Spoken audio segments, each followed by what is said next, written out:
Buenos días, gracias por la asistencia. Vamos a dar inicio a la sesión de hoy, que está titulada la sesión El valor de la atención primaria en el sistema público de salud.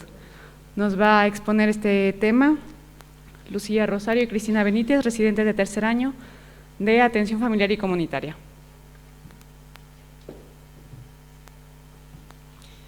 Hola, buenos días a todos. Bueno, ya nos han presentado, para quienes no nos conozcan, somos residentes de tercer año de familia y bueno, hemos renombrado al final un poco el nombre de la presentación. Lo hemos querido llamar reivindicando el papel de la atención primaria en el Sistema Nacional de Salud. Seguramente esta imagen ya la hayan visto ustedes previamente en algún momento a lo largo de la carrera, ¿no? Es la típica imagen que nos suelen poner a la hora de explicar lo que es la medicina de familia, el médico general y cómo surgió todo esto de la atención primaria. ¿Por qué estamos hoy aquí hablando sobre este tema a lo mejor un poco diferente y un poco más especial a lo que estamos acostumbrados a presentar en este auditorio? Pues ahora mismo os lo vamos a contar. Cuando se nos viene el nombre del médico de cabecera a la cabeza, pues a lo mejor se nos vienen muchas imágenes similares a esta, ¿no? Pues al final pues es el médico que se dedica al tratamiento y al control de la diabetes, de la tensión, es el que te hace las analíticas, los chequeos, el que te hace las recetas crónicas, es el médico que pues te cuida a lo largo de toda tu vida, desde que eres un infante hasta que te haces pues, más mayor y a lo mejor te tiene que acompañar en los momentos más difíciles, a acudir a tu domicilio. Es el médico que pues, también hace pruebas complementarias, el que te atiende en las emergencias. Bueno, pues esto a lo mejor es básicamente lo que muchas de las cosas que se nos puede venir, porque al final el médico cabecera pues, es que hace de todo. ¿Por qué estamos dando esta sesión? Seguro que todos vosotros, seáis o no residentes o médicos de familia, habéis escuchado alguna de estas preguntas alguna vez o incluso algunos las habéis pronunciado. ¿De verdad hace falta una especialidad?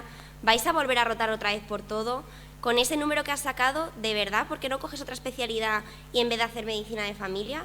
¿Por qué no lo repites el MIR? Vas a acabar quemado. ¿Seguro que quieres dedicarte a la atención primaria? Cuando terminamos la carrera obtenemos un diploma en medicina, pero no de médico general. No hay asignaturas apenas de medicina de familia en las universidades españolas, aunque sí las hay en otros países. Durante la carrera recibimos prácticamente 3 años de formación en medicina interna, pero nadie se plantea si la especialidad es necesaria o no. Pero siempre nos lo estamos cuestionando cuando nos referimos a la atención primaria. Es una de las grandes desconocidas cuando terminamos la carrera y está vista por los licenciados de medicina como una especialidad gris a la que se dedican aquellos médicos, entre comillas, fracasados, a los que no les ha dado que no han tenido un buen número del MIR. ¿Qué es lo que queremos? Queremos desmitificarla, queremos hablar de las virtudes y de los defectos y poner en valor a una especialidad en mayúsculas sobre la cual se vertebra un sistema sanitario que no podría vivir sin la atención primaria. Significa atención esencial, es la piedra angular del sistema de salud y en la actualidad existe suficiente evidencia para que ha demostrado que los sistemas sanitarios que cuentan con un sólido primer nivel de atención obtienen mejores resultados en salud, mayor equidad, menor gasto y una mayor satisfacción. Bueno, ¿de qué vamos a hablar a lo largo de esta sesión? Os vamos a contar un poco la historia de cómo surgió la atención primaria, vamos a hablar sobre las competencias del médico de cabecera, lo que no es la atención primaria, vamos a hablar también un poco sobre la formación de nuestra residencia de medicina familiar y comunitaria, cómo estamos actualmente en la atención primaria y vamos a plantear una serie de retos para mejorar el futuro de la AP. Vamos a empezar con un poquito de historia, nos vamos a dar mucha chapa con esto. ¿Cómo empieza la atención primaria? Bueno, pues a principios del siglo XX el avance de las distintas especialidades hizo que se hiciese necesario delimitar un poco y reforzar las competencias del médico general. En el año 1947 se crea la American Academy of General Practice y en el año 52 en Reino Unido se funda el Royal College of General Practitioners, que ya preveía una formación posgrado de 5 años. Del año 64 al 66 se celebraron las 2 primeras conferencias mundiales de medicina de familia y 3 años más tarde se aprueba por primera vez la especialidad en Estados Unidos. En 1978, a todos os sonará esta conferencia porque ha salido en el MIR 1000 millones de veces, se celebra la conferencia de Alma Ata en la que se elaboró el programa Salud para Todos en el año 2000 y se consagró a la atención primaria como fundamento y raíz del sistema sanitario. ¿Y cuál es la historia en España? Pues en los años 80 había distintas formas de medicina primaria. Por un lado teníamos la medicina rural, por otro lado teníamos la medicina de urgencias y por otro la medicina forense. En el año 1978 es cuando aparece la especialidad por primera vez en el Real Decreto y se definía al médico de familia como la figura fundamental del sistema sanitario, con la misión de realizar una atención médica integrada y completa, además de prevenir la enfermedad y realizar educación para la salud. Un año más tarde empezaron la especialidad vía MIR los primeros residentes y en el año 82 fue cuando se aprobó el primer programa docente. Bueno, ¿por qué pongo esto de aquí, la especialidad más importante? Pues bueno, al final sabéis que en nuestro sistema sanitario está dividido por las diferentes comunidades autónomas que engloban España. Cada comunidad autónoma tiene pues, su sistema de salud. Como bien sabéis, esto al final es una pirámide, ¿no? La base estaría, pues, como bien sabemos, la atención primaria, en la que está englobado por los consultorios locales, los centros de salud y los propios domicilios de los pacientes.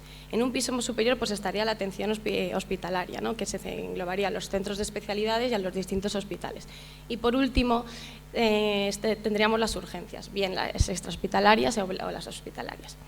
¿Qué es lo que pasa? Evidentemente, cuando la base de la pirámide pues, se desquebra y se desploma, pues obviamente todo lo demás va a conllevar pues, que no funcione correctamente como debería. Actualmente la atención primaria está pasando una crisis importante, aunque ya llevamos años con esto, pero ahora después del COVID pues, se ha hecho más de notar. Evidentemente, si no damos una buena atención de calidad desde la base, pues esto se va a ver repercutido en el resto de niveles, se van a hacer derivaciones que a lo mejor pues no están bien realizadas o no están de la manera que deberían de realizarse y por consecuente también al haber distintas y numerosas causas de listas de esperas que luego os los vamos a mencionar, pues evidentemente la urgencia se ve colapsada. Bueno, ¿cuáles son las competencias del médico de familia? Bueno, pues el médico de cabecera al final es ese médico que te va a tratar a ti como una persona, que no va a ver la enfermedad, sino que te va a ver a ti en realidad como eres. Es ese médico que va a poner en contexto todas las enfermedades que tiene el paciente, no te va a ver una cosita y luego otra persona te va a ver otra, no, te va a ver de una manera global. Al final es ese médico que trabaja en el mismo hábitat que vive ese paciente, ¿no? También somos gerentes de recursos, de hecho muchas veces priman a quien manda un fármaco más que otro pues por distintos motivos. Es ese médico que en determinados momentos y cuando más lo necesites va a estar allá a tu pie de tu cama y te va a ayudar en todo lo que pueda. Es ese médico que va a detectar la población de riesgo y que así a su vez va a detectar como distintas oportunidades pues para prevenir y educarte en estilos de vida saludables. Y además es ese médico que puede ver más allá de tus aspectos médicos, ¿no? Al final es el médico que te conoce a tu familia, dónde vives, en qué trabajas. Bueno, podemos nombrar muchísimas competencias del médico de cabecera, entre ellas, pues bueno, al final es ese médico que trabaja en equipo, no solo con los integrantes de la atención primaria, enfermería, auxiliares administrativos y demás, sino además se encarga de coordinar con los distintos compañeros hospitalarios, aunque los medios a veces no son muy fáciles, sí que nos gustaría que eso intentara mejorar de cara al futuro. Es ese médico que te va a dar un acceso y te va a dar una cobertura universal. Al final eso es la base de la atención primaria. Nos dedicamos a la promoción de la salud, promoción de estilos de vida saludables, sobre todo para prevenir que aparezcan enfermedades importantes y no que sea cuando ya sea demasiado tarde. Es ese médico que además te ve de una manera integral y de manera continuada, desde que a lo mejor nacen tus hijos hasta que al final pues, te tienen que tratar en los últimos días de tu vida. Es ese médico que además hace emergencias, hace urgencias y que en el momento dado pues, te va a atender en tu domicilio. Además, junto con las enfermeras, nos encargamos de la campaña de vacunación de toda la población. Y no por último y menos importante, nos encargamos o nos deberíamos de encargar de educar a la población. Lamentablemente, a lo mejor no tenemos el tiempo suficiente necesario para que esto se a cabo, ya que esto debería de realizarse en nuestro horario profesional y muchas veces tenemos que hacerlo en el horario extralaboral. ¿Qué no es la atención primaria? No significa atención simple o elemental, no implica una calidad deficiente, profesionales mediocres, conocimiento limitado o recursos caducos. No es la puerta de entrada al sistema, no nos encargamos de obstaculizar el paso al segundo nivel de los pacientes que carecen del mérito de tener una enfermedad lo suficientemente grave como para que sea tratada en el hospital. No dirigimos el tráfico ni enviamos al paciente aquí y allá sin ton ni son y sin ningún control, sin tiempo para reflexionar y para analizar y tomar decisiones. No somos el último eslabón de la cadena del sistema sanitario, ni estamos por debajo del resto de especialidades médicas. Tenemos una formación especializada y nuestro criterio es tan válido como el de otros profesionales. No es un servicio que pueda desempeñar cualquiera. Necesita un importante grado de especialización, una formación científica, de habilidades y competencias exigente que esté a la altura de la variedad y la complejidad de los problemas que atendemos cada día. No somos una fuente inagotable de chequeos, de pruebas, de revisiones a demandas, sino que deberíamos ser un punto de información, de formación y de educación sanitaria.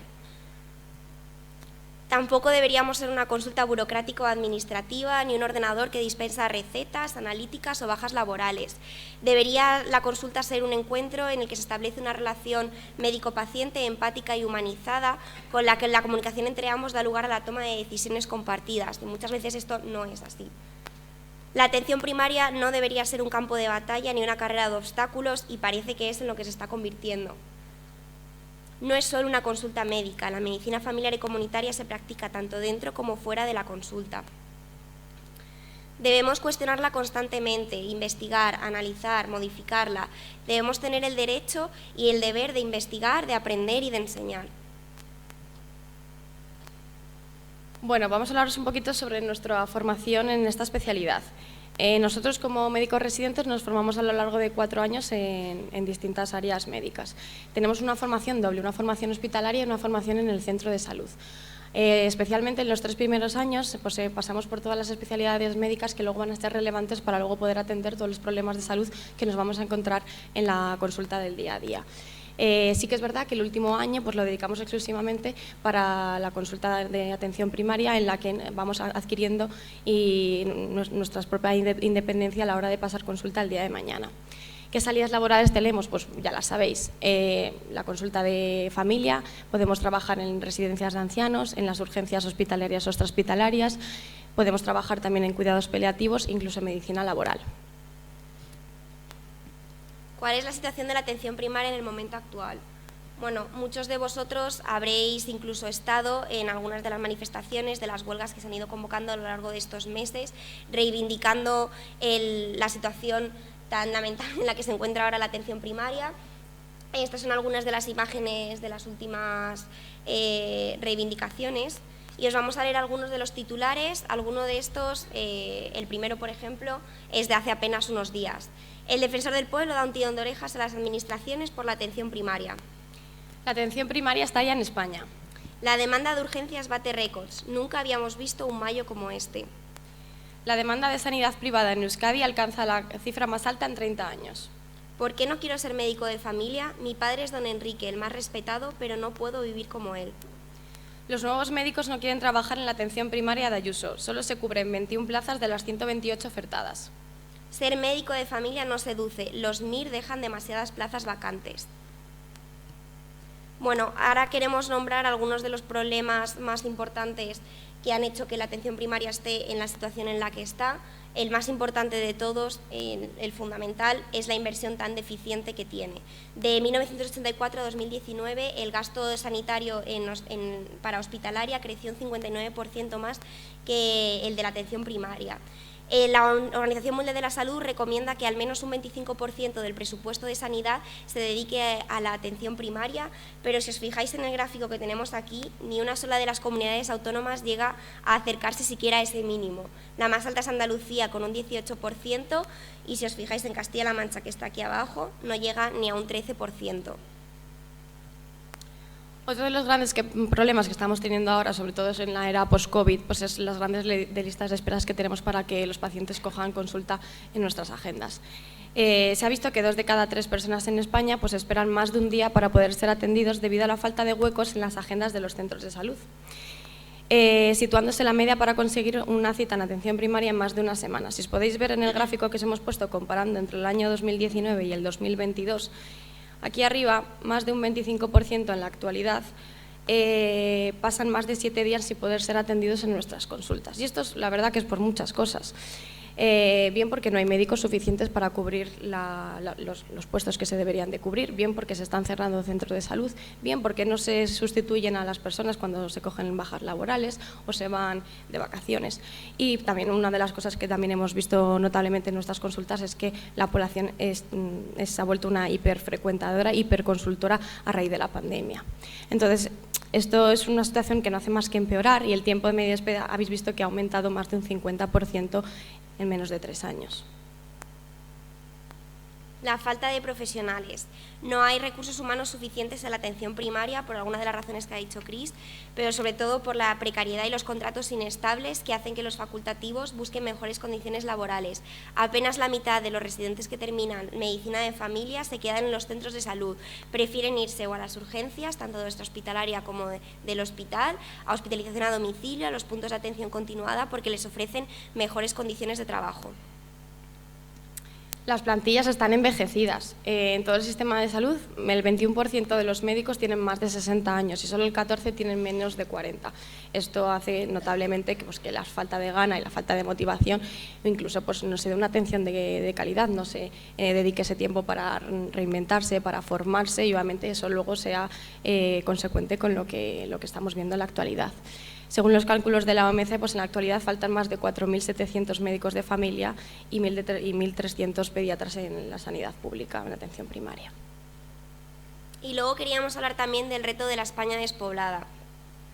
La correcta atención sanitaria y accesibilidad en la España despoblada es uno de los desafíos a los que nos tenemos que hacer frente los médicos de los centros de salud, pero resulta muy complicado encontrar sanitarios que quieran trabajar en esos entornos tan vacíos porque hay muchos desplazamientos, no hay tanta población y es población muy mayor para poco personal. Las autonomías, además, no siempre ponen los medios suficientes para ello. Bueno, y dejamos aquí unas pinceladas como retos, ¿no? Y cosas que a lo mejor deberían plantearse para mejorar la situación actual de la atención primaria. En primer lugar, siendo de lo más importante, se debería recuperar lo recortado en los últimos años, ¿vale? Incrementar el presupuesto hasta un mínimo del 25% dedicado a la atención primaria. Habría que aumentar esas plantillas de personal y, sobre todo, eliminar los problemas que nos ponen día a día para tener acceso a las pruebas diagnósticas y terapéuticas. Ofertar un empleo público estable y de calidad para evitar esta fuga de médicos, sobre todo al terminar la residencia. Se debería incrementar la enfermería comunitaria, incorporar otros profesionales también al equipo de atención primaria, pues bien son fisioterapias, matronas, psicología, terapeutas ocupacionales, etcétera, que al final estos solo tienen acceso a través de una derivación externa. Ellos no pueden coger cita por sí mismos y además tienen una demora increíble. Garantizar unos centros de salud abiertos, accesibles, próximos a toda la población y sobre todo sin listas de espera. Hay que mejorar y facilitar relación con el nivel hospitalario. Sí que es verdad que a raíz del COVID y a raíz de la teleconsulta se han facilitado algunos medios para ponernos en contacto con el medio hospitalario, pero sigue siendo muy deficiente y sigue siendo muy necesario. Incrementar el personal administrativo que sea formado adecuadamente para mejorar la relación con la comunidad y para garantizar un estrecho contacto con el personal asistencial. Seguro que todos vosotros en la urgencia han dicho es que no me cogen el teléfono, es que no consigo cita, es que no sé cómo funciona la aplicación.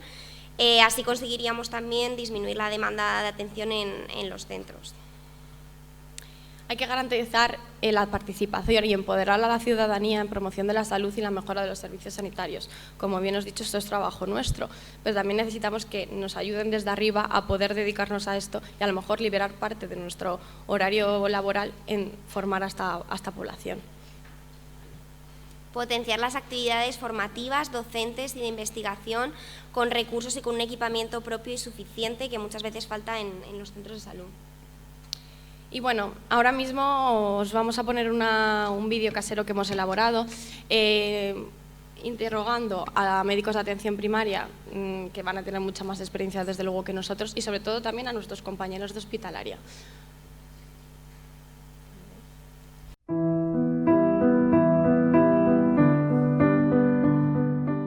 la rotación me di cuenta de que realmente lo que me gustan son las personas y cómo su vivencia de las enfermedades más que las patologías.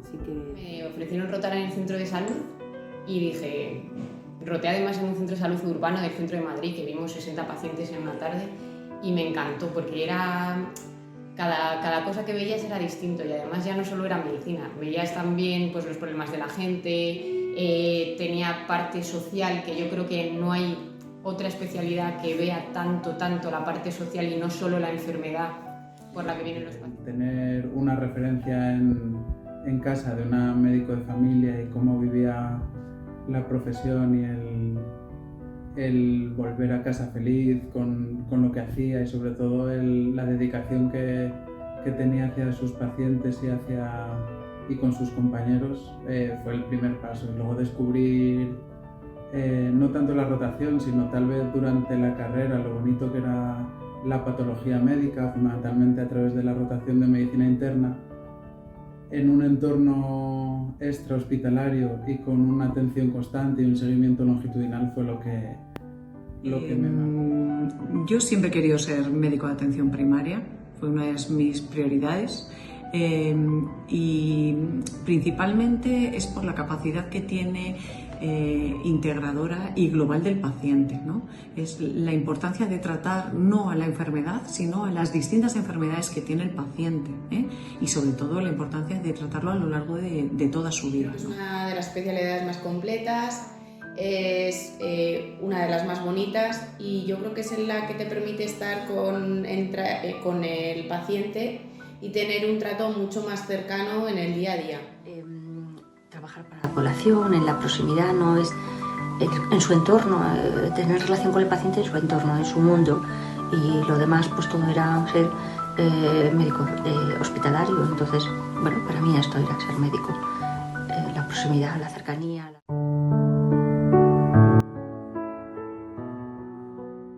El médico de familia, yo creo que sobre todo tenemos un papel integrador, ¿vale? Que es fundamental. Si vemos a las personas en trocitos, no somos capaces de poder ver la realidad como es.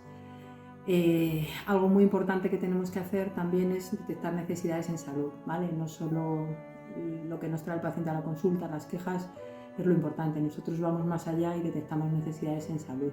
Lo que tenemos que hacer es prevenir que no se hagan cosas innecesarias, ¿vale? Nosotros tenemos que ser capaces de detectar lo relevante, lo que realmente puede ser un problema de salud o lo que no lo es, ¿vale? Y esa labor de filtro y de detectar lo más importante, lo más grave, lo más urgente, es una labor que creo que sin nosotros pues el sistema no. Médico referente que tiene que tener cualquier persona, porque al final tú puedes tener muchas enfermedades que te van a ver otros especialistas que no sean médico de familia, pero el que va a coger y va a aunar todo lo que te pasa y va a coger y ajustarte, pues el tratamiento que te ha puesto el reumatólogo, el no sé qué, el nefrólogo, tal, te va a coger y te lo va a aunar todo y va a decir, pues mira, a lo mejor esto ya no lo necesitas.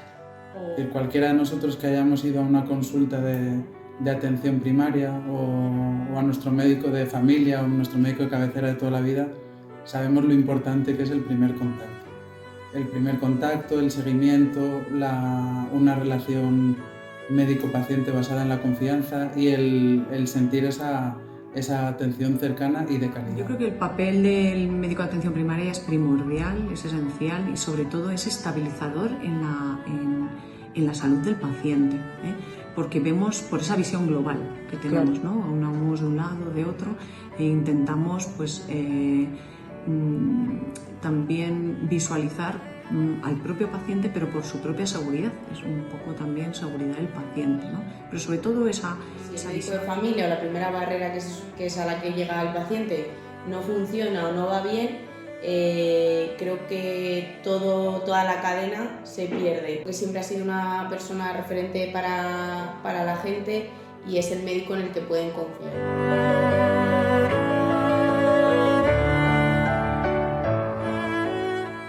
Que hay una parte muy importante, es de que los médicos de familia creamos en lo que somos, en lo que hacemos y en lo que aportamos al sistema. Necesitamos un poquito de ilusión y necesitamos un poquito de estar convencidos de que lo que hacemos es verdaderamente importante. Yo creo que hay que revisar las tareas que estamos haciendo y hay que poner en marcha a otros profesionales sanitarios que pueden ayudar a mejorar la salud de la población. Pues, por ejemplo, implicar más a enfermería en el seguimiento de pacientes crónicos, implicar a fisioterapeutas para el manejo de patologías osteoarticulares, para el manejo de... Yo creo que realmente tenemos que hablar de tú a tú con otros colegas o compañeros y el paciente es el mismo, ¿vale? Entonces cada uno trabajamos en un ámbito distinto, pero el paciente es el mismo y sus patologías y sus necesidades son las mismas. Nosotros ahora con las agendas que tenemos, pues tenemos 5 minutos por paciente y eso pues realmente pues es casi hacer milagros, ¿vale? Entonces pues realmente si tuviéramos un poquito más de tiempo creo que sería muy favorable para todo el sistema en su conjunto y para las personas que atendemos. Creo que ahora mismo la medicina de familia está perdiendo toda la esencia y todo lo que realmente hace que tú puedas ser de verdad un médico de familia. Creo que se ha perdido un poco el norte, o sea, no puede ser que tú tengas que valorar a un paciente de forma integral y tengas pues 6 minutos, es que 6 minutos no dan para nada. El tiempo. No solo el tiempo que tenemos por paciente, que es clave, el poder hacer una entrevista estructurada, el poder plantear, hacer un informe antes de que el paciente llegue a consulta, consultar informes, derivaciones previas, pruebas complementarias, y ya no solo tener el tiempo para hacer una historia clínica de forma adecuada y tratar bien o atender bien al paciente, sino también el tiempo que podemos dedicar o que debemos dedicar a la labor docente, a generar ese clima o ese ambiente de trabajo tan necesario, esa formación grupal. De intentar promocionar, intentar devolverle un poco el liderazgo que tiene que tener la atención primaria como base del sistema sanitario. Por supuesto con recursos económicos en mejorar desde luego nuestras instalaciones, donde realizamos nuestro trabajo. A veces incluso tenemos que salir uno de una consulta para entrar en otra, entonces mejorar nuestro sitio, y luego también lógicamente dotarlo, no solo mejorar las instalaciones sino también dotarlo. De nada sirve formarnos en ecografía si luego no tenemos un ecógrafo que podamos utilizar. Por supuesto también de recursos humanos, es decir, para todo ello necesitamos tiempo, necesitamos dedicarle tiempo al paciente. Entonces, pienso que como que la atención primaria se tiene que hundir del todo para poder rebrotar, porque no es una cosa. Creo que hay que invertir en familia, porque creo que ahora mismo nosotros nos movemos en una situación con una escasez de recursos bárbara, ¿no? Es decir, si se pueden hacer cosas y las haríamos bien, ¿por qué tienes que estar limitando tanto, ¿no? Por toda la actualidad de la medicina de familia es que se la tiene que ver pues como una inversión en unos profesionales capacitados, porque estamos capacitados, ¿no? Es decir, esas citas ahora mismo que están a la eternidad en la distancia, pues tampoco nos solucionan los problemas para determinados pacientes. Bueno, creo que la situación actual, aparte de una buena inversión en atención primaria, dotarnos de recursos y de confiar en las capacidades de los médicos que estamos haciendo en la primaria, que yo creo que no se confía mucho en lo que podemos hacer.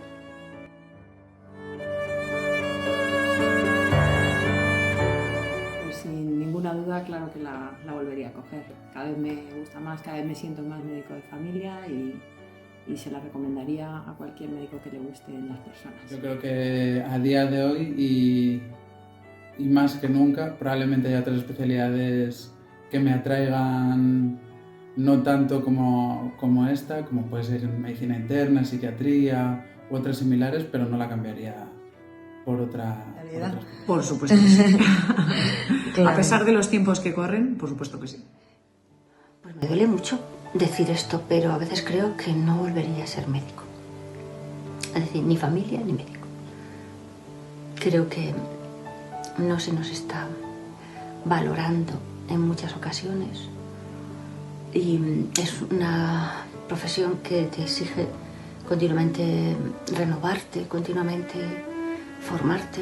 O sea, no te vas a casa y te olvidas, ¿no? Es continuo, año tras año.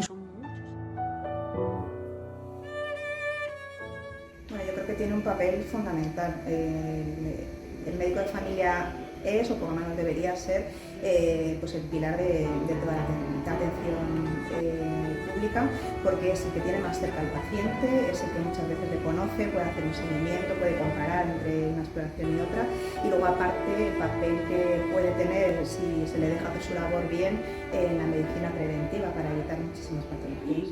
El médico de familia es, por decirlo de una manera, la piedra angular de la asistencia sanitaria. No solo debe estar formado a nivel profesional, sino también a nivel humano. Es importantísimo que ese médico de familia conozca no solo el perfil clínico o médico de esa persona, sino también su familia, su vivienda, su trabajo, porque muchas veces problemas de sanidad no son realmente de ese estilo, sino que si conociéramos mejor a esa persona, podríamos ayudarle. Son los que pueden gestionar fundamentalmente los recursos que tiene la sanidad pública y creo que tienen pues eso, un papel fundamental en un buen engranaje de toda la medicina de este país, o sea, que incluye las especialidades, todo. ¿Sabes? Es un engranaje muy importante del médico de familia, la educación para la salud, que se está quedando como muy atrás porque pues eso, ya bastante con educar para la enfermedad como para educar para la salud. A ver, yo viví, gracias a Dios, los años dorados de la medicina de familia. Yo trabajé en medicina de familia desde el año 90 hasta el 99, creando un centro de salud pionero donde empezamos con 15 pacientes más o menos por agenda. Hacíamos todo tipo de protocolos de hipertensión, diabetes, bueno, todo lo básico y fundamental de la atención primaria, pero también os puedo decir que llevábamos embarazos de bajo riesgo hasta la semana 32 de gestación, llevábamos, yo qué sé, muchísimos programas de salud. Cuando yo me fui en el año 98-99, mi agenda tenía 72 pacientes de media, o sea, no 15, 72, ¿vale? Ya no llevábamos embarazos de bajo riesgo, ya no llevábamos niños a partir de los 7 años, entonces la pediatría solamente en nuestro centro solamente veía de 1 a 7 años, nosotros llevamos todo lo demás. Bueno, se dejó de hacer prácticamente lo que es una labor integral de la medicina de familia. Pues el médico de familia en la sanidad pública es la base para que todo el sistema funcione. Si atención primaria no va bien, pues al final lo repercute a todos, especializada deja de funcionar bien, urgencia se colapsa, es un poco la base, el primer contacto del paciente con el sistema de salud y el referente para cada paciente.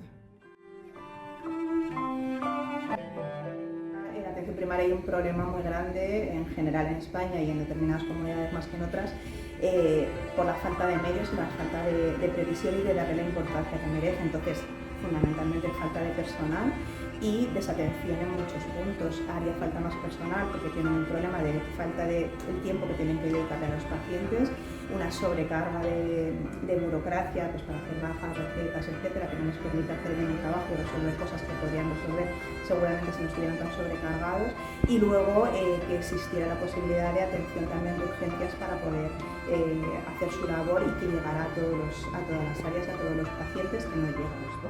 Se necesita tiempo, se necesitan recursos humanos, hay que captar médicos de donde sea, como sea, enfermería, auxiliares, todo lo que requiere un centro de salud es fundamental.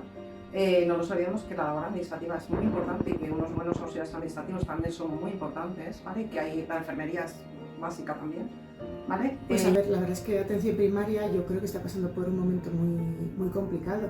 Y aparte de la importancia de invertir recursos en atención primaria, pues creo que se debería hacer una buena gestión de ellos, ¿no? Valorar qué cosas hacen más falta, qué cosas son más prescindibles, e intentar quitar burocracia para todos los médicos de atención primaria para que puedan dedicar más tiempo por paciente.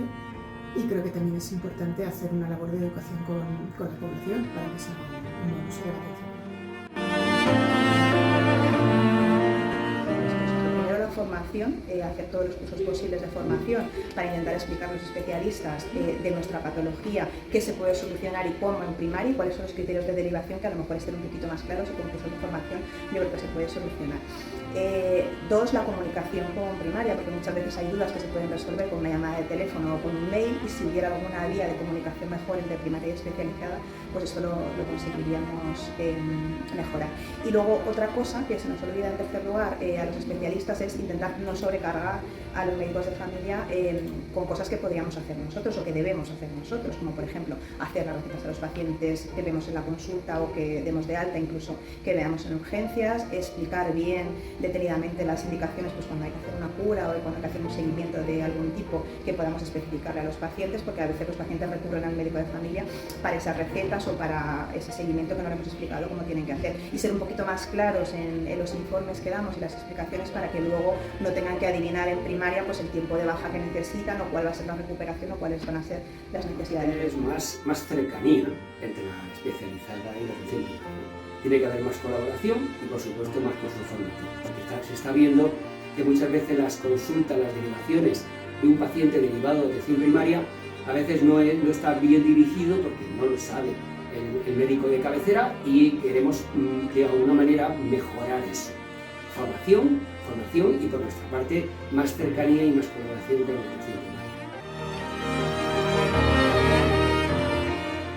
Volvería a elegir familia porque el lazo y la estrechez que consigues con el paciente son únicos. Sí, me gusta mi especialidad, creo en ella y volvería a escogerla sin dudarlo.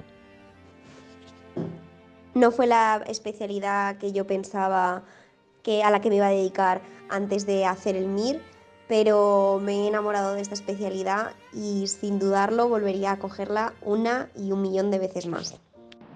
Claro que volvería a elegir medicina de familia.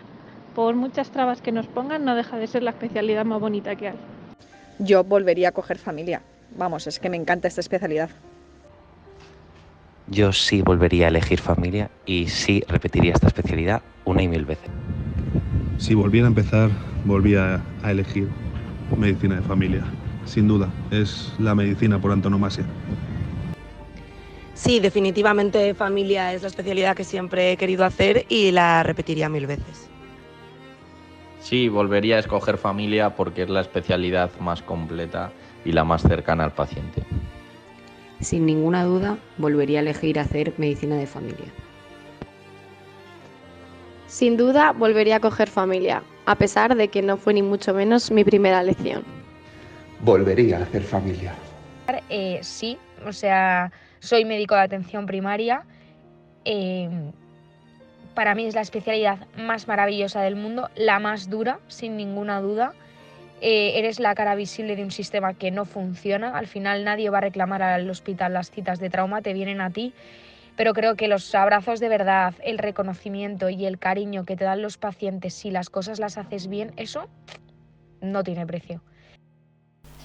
Bueno, también un poco el objetivo de esta sesión es que a lo largo del curso de la misma pues pudieses reflexionar un poquito de lo que estamos mencionando, de lo que nos cuentan los compañeros, tanto de un lado como del otro, que al final pues el mayor beneficiario va a ser el paciente y nosotros propios.